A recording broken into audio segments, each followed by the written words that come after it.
السلام علیکم۔ اس ویڈیو میں ہم پڑھنے والے ہیں امپیریٹیو کیس کے بارے میں۔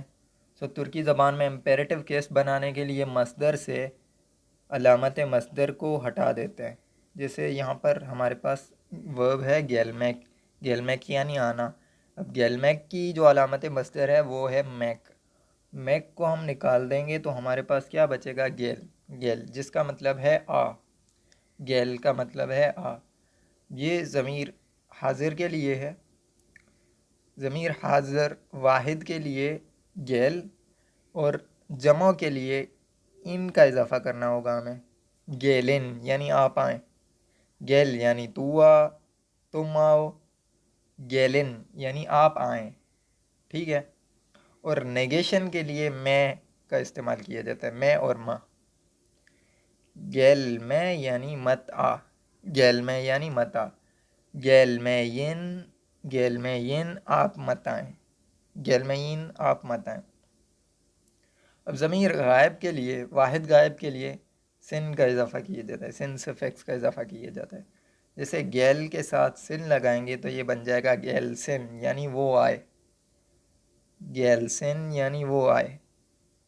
گیل میسن یعنی وہ نہ آئے، گیل میسن یعنی وہ نہ آئے، ٹھیک ہے۔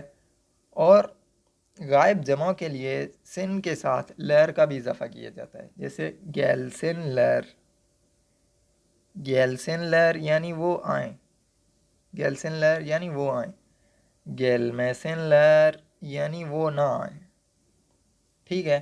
تو سمپل سا قاعدہ ہے، کیا قاعدہ ہے کہ مصدر سے علامت مصدر کو ہٹا دیں گے تو ہمیں ایک سیگا مل جائے گا، وہ کیا ہوگا؟ گیل یعنی آ۔ ضمیر حاضر کے لیے، ضمیر حاضر واحد کے لیے جو ہے وہ امپیریٹیو کیس کا سیگا ہوگا، گیل یعنی آ۔ اور نیگیشن کے لیے میں اور ماں کا اضافہ کریں گے، گیل میں یعنی متا۔ تو مثالیں دیکھ لیتے ہیں۔ بریا پارک اطمئن، پارک اطمئن یعنی پارک کرنا، بریا پارک اطمئن یہاں پارک مت کریں، یہاں پارک مت کریں۔